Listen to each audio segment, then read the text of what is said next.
Hi everyone, my name is Julia. I'm going to be presenting this presentation to you guys. So what you guys are going to be learning about is bystander intervention. So first off, let me get the next slide. So get to know, well, me a little better. The other panelist is not here today, but my name is Julia. I'm a 12th grader at the Beacon School, and I've been in this program for about a half a year now. Started in November, and yeah.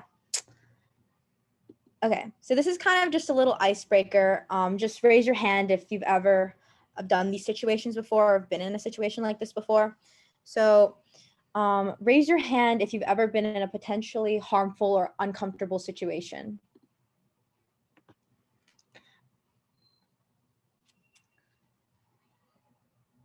Yeah.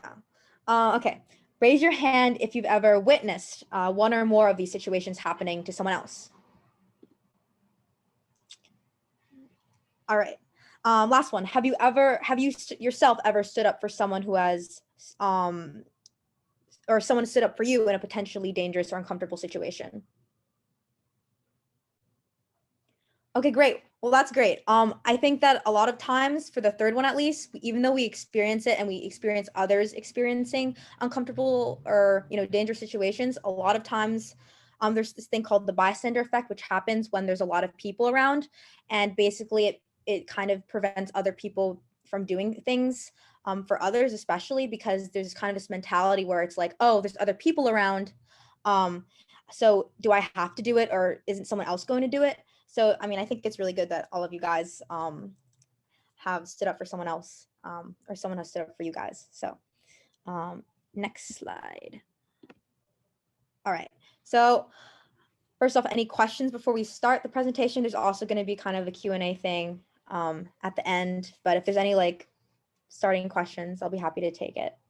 If not, I'll continue the presentation.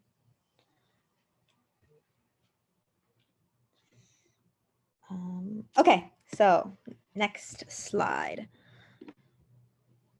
So we're going to be talking about the 5 Ds because I think it's really important for this conversation. So what are the 5 Ds? The 5 Ds are the key components to understanding how to intervene safely in situations by identifying which kind of ways to kind of be in a situation. This is just kind of a note. No matter which way you choose to intervene, it's really important that you prioritize your safety. So if you feel like your safety is threatened, then obviously don't intervene. But yeah, hopefully these will just kind of give you, obviously there's different ways to kind of be in a situation, but hopefully labeling these different ways will kind of allow you to have a different ways in your toolbox, I guess. Okay, so the first D is direct. So in its name, it's direct. It is the most personal. You're going to be speaking clearly to the attacker or whoever is kind of hurting the other person. And you are constantly naming the behavior with the person. So this is very confrontational. So you have to be comfortable speaking up for yourself, for other people. So this is obviously not the best choice for some people. It might be a good choice for others. But yeah, it's important to note, especially in this D, that safety is top priority, like I said before on the last slide. So if it gets too violent, the situation, then really remove yourself or try to remove yourself from the situation before it gets too violent. So here's some examples. It's kind of, so kind of in the picture, direct, if you feel safe doing so, talk directly to the harasser, name what they're doing to prevent it from progressing further. A lot of times people use direct in situations that revolve like people that they know of, like, friends or something that's doing something that's, not really nice. So really directing it to them, because that, hopefully if they're your friend, they're not going to attack you or do anything too extreme.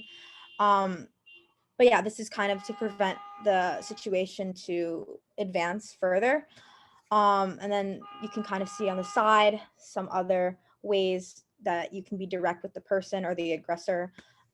Saying stop, that is not okay, really will kind of direct the attention from the victim to you. So really being able to speak up for the person, for yourself, and kind of just address the issue at hand. Um, Interrupting directly is also another way. So you can interrupt the situation directly.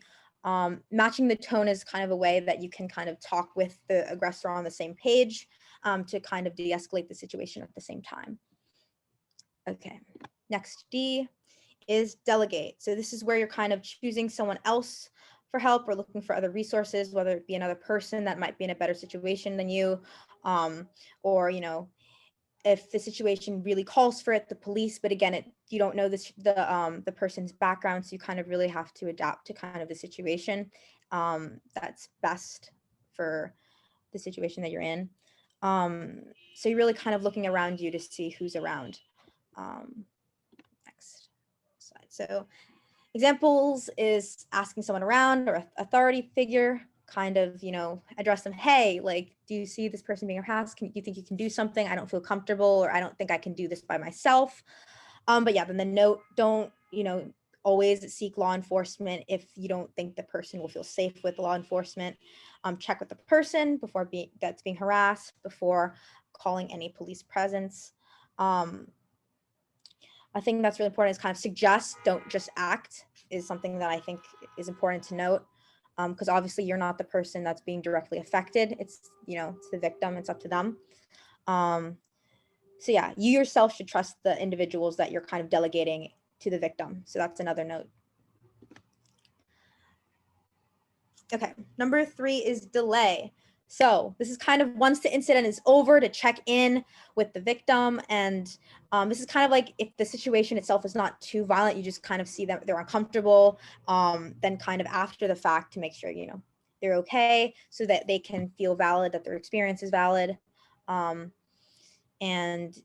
you can kind of educate other people that's there as well by checking in. So yeah.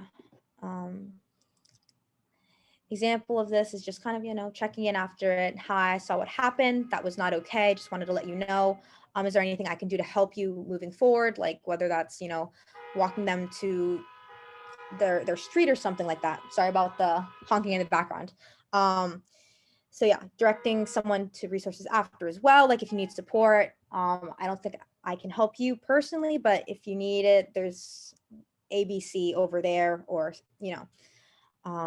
yeah. Okay. Next one is distract. So you can indirectly help de-escalate the situation by distracting the attention away from the victim. So this is kind of a lot less direct than I think, especially the first one, which is direct. You're kind of obviously getting the attention away from the victim, but you're also not really drawing it to yourself too much. This is kind of to distract the aggressor, which can allow the victim to escape from the situation at the same time. So you can kind of de-escalate the situation by acting like you know the victim. Hi friend, long time no see. How's your mom doing? Really, kind of putting on those acting skills and really just trying to make the person feel like they have someone to rely on, and like so also as well as the aggressor thinks that they have someone to rely on, because aggressors tend to choose engage with the victim that is the most vulnerable. So if it seems like they have friends, they're less likely to do anything, and they're less likely to become violent. A direct example of this, so a little bit more up close and personal, would be, causing a commotion, spilling coffee, whoops, my drink, which, can allow the victim to flee as well. Next one. And this one is document. I believe this is the last one. It's actually one of my favorites to kind of talk about. So this is if the situation's escalated really quickly and there's no other safe alternative to intervene. This is kind of in the moment, and then you can save it for later. And also another note, don't share the information unless the victim gives their consent afterwards. So basically checking in on the victim afterwards with what they want to do with the information or the videos that you collected, which you'll see on the next slide as well. So I guess for recording is don't be as discreet as you can.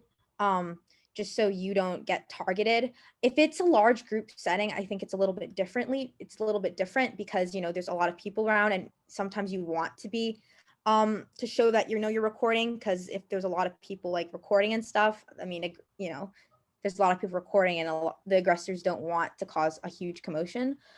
But yeah, note the date and time that's happening, kind of maybe do a summary of what's happening as well, as too. And yeah, and write down details of the incident so you yourself remember, in case there's any details that you might have forgot that need to be addressed in the video.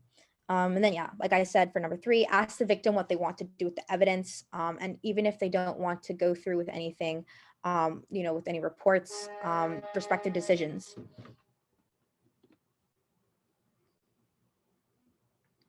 So why is learning about these strategies important?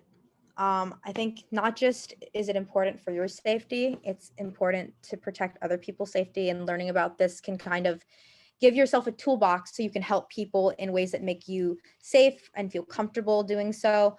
Because I think a lot of times people are like, oh, just help if you're in a situation that needs help. But, how to help is another story, because, a lot of people don't feel comfortable helping because, the situation might be very dangerous, or they just don't know how to. It could, potentially make the situation worse. But I think learning about these tools can kind of help you come up with a concoction of, direct document. It's just kind of a toolbox that you can use, and not one is correct, and every situation is different and every person's different. But here's a real life example. Let me go to the video. If you saw someone actually being murdered, would you take action? I just want to make sure you guys can hear. Just like raise your hand if you can hear the video. Awesome, great. If you saw someone actually being murdered, would you take action? Would you call the police or maybe try to get involved? These are the questions that the Kitty Genovese case has brought to the minds of anyone that hears about it. The story is a case of a roller coaster. It involves power relations, media sensationalism, and the actual establishment of the 911 system. It's most known for its connection to the Bystander Effect. Sometimes known as Genovese syndrome, the Bystander Effect has forced psychologists to take a hard look at how and when people make decisions about getting involved with conflict. But before we dive into about the Bystander Effect, this video is going to be talking about the Kitty Genovese case. So first of all, what happened to Kitty Genovese? At 3 a.m. on March 13th, 1964, Kitty Genovese walked home to her apartments in Queens. On the way, she was approached by William Mosley, who had been following her home. Mosley ran after Kitty, eventually caught up to her, and then stabbed her multiple times. She screamed for help, and a neighbor yelled towards Mosley to leave Kitty alone. Mosley quickly fled the scene, and Kitty ran to her apartment building. However, Mosley came back after a few minutes. He found Kitty lying in front of a door to the back of the apartment building. He stabbed her multiple times, stole some money, and ran away again. In total, she was stabbed over a dozen times, and the entire attack took place over 30 minutes, during which time multiple calls to the police were made. At 4:15 in the morning, Kitty died as she was being taken to the hospital. And a few days after the murder, Genovese's death did not receive much attention. It took a week for the police to find the murderer. In fact, they actually originally named Kitty's girlfriend as a suspect. So why has this case lived on as one of the most famous murders in America, 60 years after it happened? Well, this brings us to the New York Times story. Word got around to the staff at the New York Times about Kitty's murder. But the actual murder wasn't what interested editor Abe Rosenthal. It was the witnesses to the murder. Police had interviewed 38 people in their investigations. 5 of them gave testimony at the trial. 2 weeks after Kitty's murder, the New York Times published an article titled 37 Who Saw Murder But Didn't Call Police. The article took the nation by storm. Media outlets called it a failure, casting the city of New York into a dark light. People saw it as a failure of humankind, and many people called it a case of urban apathy. That same year, editor Abe Rosenthal published a book called 38 Witnesses. He called on us all to question how we act in the face of crime and how the urban environment may impact our decisions. These questions still haunt many psychologists and academics today, and in fact, entire courses have been created based on this case. The search for answers has shaped the way many people look at decision-making and the way that they go about their life. But let's go back to a minute about the New York Times article. So the story's first paragraph reads, For more than half an hour, 38 respectable, law-abiding citizens in Queens watched a killer stalk and stab a woman in 3 separate attacks in Kew Gardens. Later on, it mentions, not one person telephoned the police during the assault. One witness called after the woman was dead. Wait a second, you might be saying. Didn't you say people actually called the police? Yes. In the 50 or more years that have passed since New York Times published this article, much criticism has come out against it. New details about the case have been revealed. That Kitty did not die alone, but in the arms of a friend. That multiple calls were made to the police before her death, and that some witness statements to the police were discarded because they already got the call. Certainly, 38 people did not see Kitty die. Of all 38 people interviewed by the police, many of them heard screams, looked out their windows, saw nothing, and then went back to bed. The New York Times has gone back to review and correct information that was originally shared in the incorrect article. If you want to learn more about uncovering the facts of this case, I recommend that you watch The Witness. This documentary follows Kitty's brother, Bill Genovese, as he tracks down information on Kitty's life and her death. He talks to reporters involved in the case, witnesses who were shocked to learn that they were one of the 38, and other people involved. It was actually nominated for a News and Documentary Emmy Award in 2018. So the story put out by the New York Times wasn't entirely accurate, but the impact of the Kitty Genovese case and the story that soon came after it is true. Sociologists, psychologists, and journalists have spent the past 50 years researching the bystander effect and something else called the diffusion of responsibility, 2 phenomena in which people fail to act due to the amount of bystanders present. These phenomena seek to explain, I thought you were going to do something about it, or I didn't want to get involved. The case is also one of the reasons that the 911 system was put in place. Before Kitty's death, you could only call the operator and then ask to be connected to the local police station, or you could call the station's number directly. 3 years later, federal agencies put in a plan to create the 911 system as we know it is today. The first 911 call was made in 1968. Now, there's a lot of stories within this one case. There's a story of a witness who did fail to call the police. There's a story of a falsely reported article that went on to be sensationalized in the media. And there's a story of how we as people react to the idea of the bystander effect and the diffusion of responsibility. I hope you enjoy this video, and if you have any questions about the bystander effect or the Kitty, feel free to leave them in the comments below, or stay tuned for my next video all about specifically the bystander effect. Alrighty, so let me exit out of this video.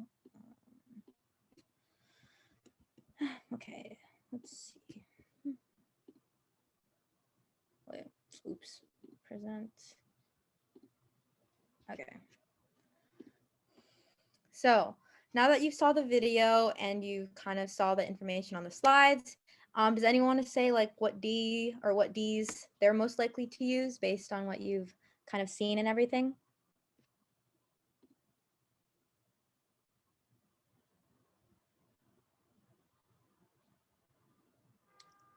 It's okay if nobody wants to talk. If you want to put it in the box as well, I think you can do that as too, the chat. So but yeah, I'll keep an eye on the chat, so if anyone wants to say it, I'll read out your response so you guys don't have to. But I'll move on to the next slide. I see a few in the chat actually. Do? Okay. Let me see. Oh, distract. Do you want to say why in the chat, or you know? Oh, wait. Why is it tapping?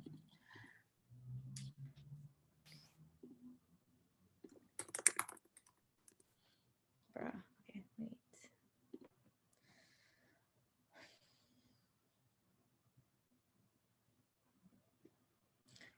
Wait, these slides. Oh no. Okay. Oh yeah, I mean that makes sense. I wouldn't want to approach a murderer, so distract them. Yeah, that definitely makes sense. I think that distract is like one of the things that you most often think about when it's like directing a situation.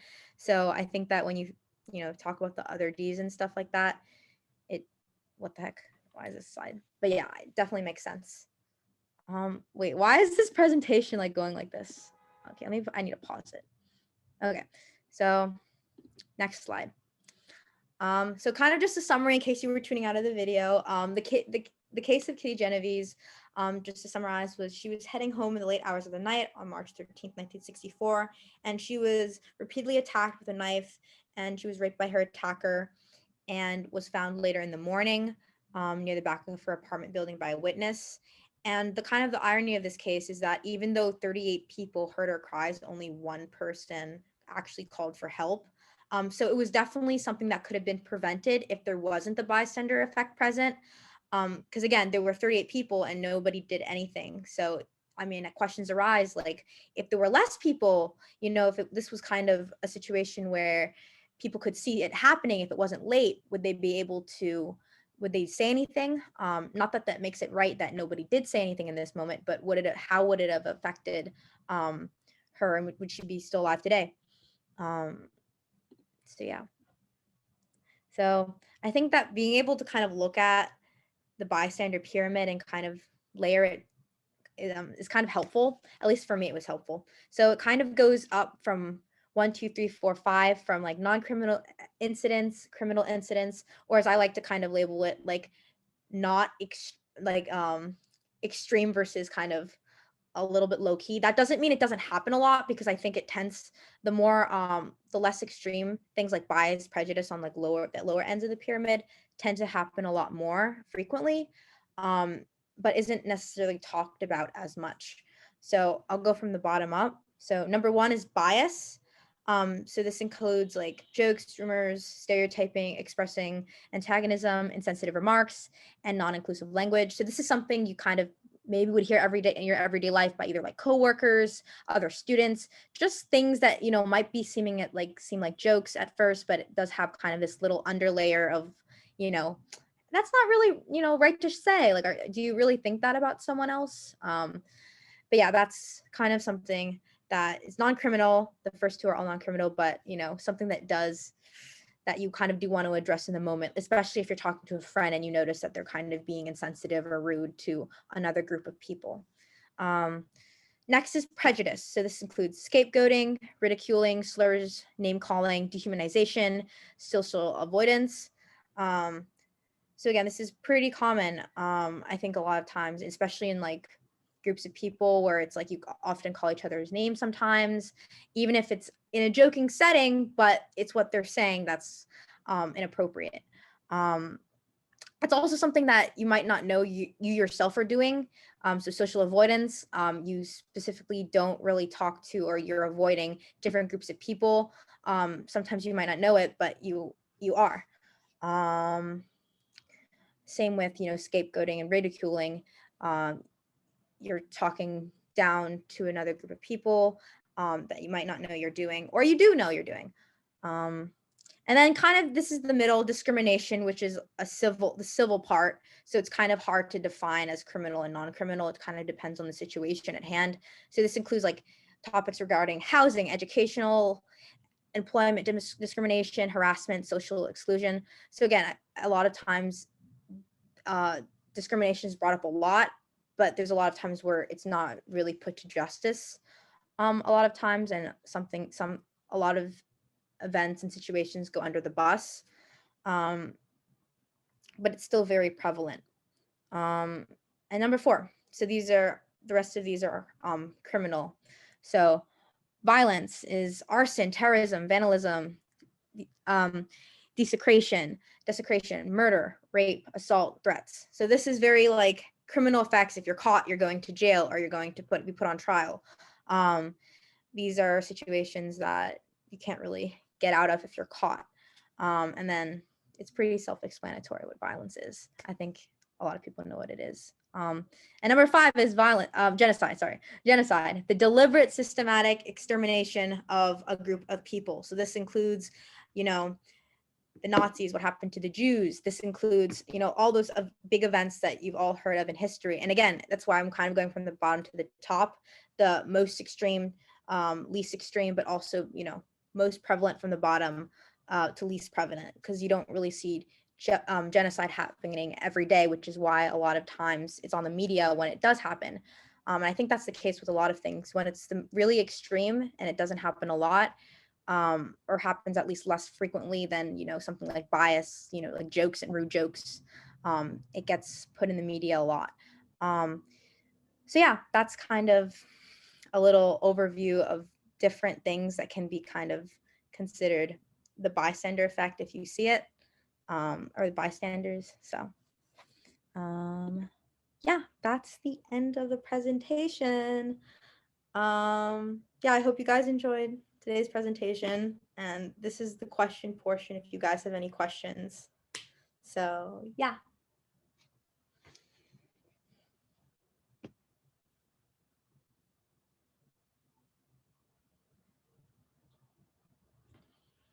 I have a question. Yeah, go for it. My question is like, let's say you're the type of person who is like, if they see something that's going on, they want to help, but they're like, too hesitant to do it. Like, what do you think are the steps they should take necessarily to like get to that point where they feel comfortable to like go into a situation in which like let's say there's someone's talking down on a person, they're able to intervene and say like, hey, don't do that. Or like, let's say someone is like getting attacked, or what's like, how should they approach that in a way that they feel most comfortable? That's a really good question. I think that it really depends on the person. So if they feel really unsafe, I think there's a difference between feeling uncomfortable and feeling unsafe. So being able to uh, kind of figure out between those lines and stuff. If you're feeling unsafe, don't do what makes you feel safe. And if that's stepping out of the situation, not really engaging, that's perfectly fine. If you're feeling uncomfortable, I think starting small, whether it be, I think in the class setting, a lot of times people say things that are very insensitive sometimes, even if it's not on purpose. So being able to kind of small steps, right? If it's a friend that's saying an insensitive joke, just, give him a little, hey, that's kind of rude. And then working your way up from there. So if you see something, happening outside and, the real world, I guess, then you can kind of either, use the 5Ds. You don't have to directly engage with the person, but maybe check in with the person afterwards, the victim afterwards. You don't have to necessarily engage with the aggressor, but engage with the person that kind of had the brunt of the aggression, if that makes sense, if that answers your question.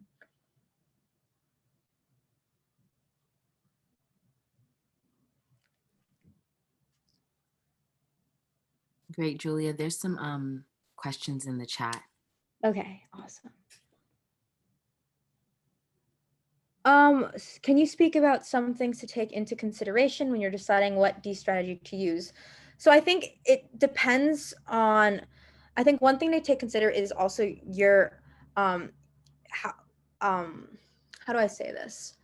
Obviously be aware of your surroundings. So if you're the only one there and the situation is violent and it's dangerous, I think that maybe document, or, something where you can be a little bit further back as well, because you really don't, your safety is the top concern in this. So I think that being able to kind of stay back and stay safe while also making sure that the victim is okay is important. So that's when you kind of want to maybe use both. You can use document, and then afterwards you can kind of delegate someone or go over to the victim themselves and, ask if you want to use the information and make sure they're okay. So I think there's not really one particular D strategy that is better than the other, if that makes sense. So it's really about the situation, and if it's really violent, to kind of stay more back, and if it's, a little less, then maybe you can start thinking about, being a little bit more, not necessarily direct with the aggressor, but direct with either the victim or the people around you, and making sure the people around you as well are aware of the situation.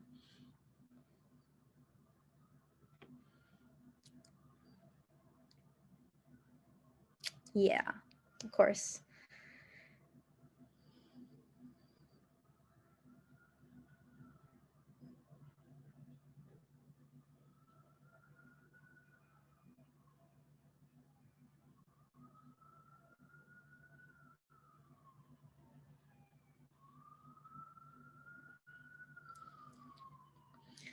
Oh, okay. Oh yeah, the 5Ds. Sure, I'll write in the chat.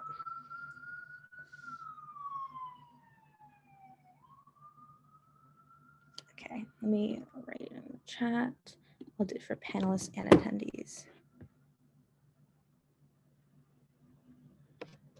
So the first one is direct, second one is distract, delegate, delay,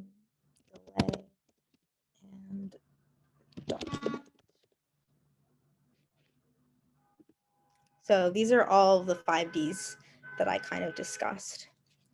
And then I got another question: how can we prepare younger students to be upstanders? I think that obviously presenting in front of a lot of people, especially young people, I think just teaching them how to be good people. Don't say this to certain groups of people, or just people in general, right? I think that if they learn how to speak up against people that are saying bad things, then they don't even have to, upstand, if that makes sense. So, hopefully they don't have to be in a situation where they have to intervene. But if they do have to intervene, they have all the tools necessary. So I think this includes just, you don't have to say, the events that happened to Kitty Genovese, because obviously it's very graphic, but you can just say, like, if your friend was hurting because someone insulted them, like, would you intervene? Like, how would you intervene? And kind of bring up that question with people that they care about. Because, even though younger kids, younger adults, they might not understand all the vocabulary and stuff that's being given to them, document, direct, all that fun stuff. They still understand, what it means to, what's good, what's bad, in that sense. So I think being able to kind of help them kind of show those feelings and what they can do with those feelings is good for them, at least. Yeah.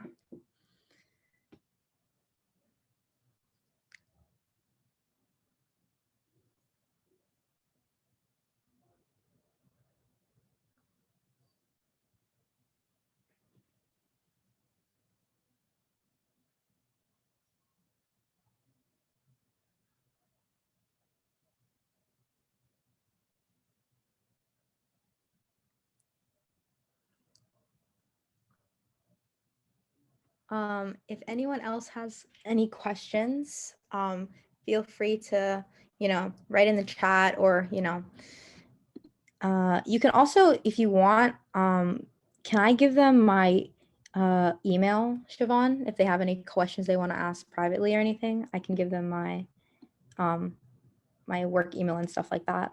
Sure. Awesome. Okay. If you have any questions, follow-up questions, Sorry. I'll be happy to talk. So this is my email that you can use to contact me. And if not, thank you for coming to the presentation, and have a good rest of your day, guys.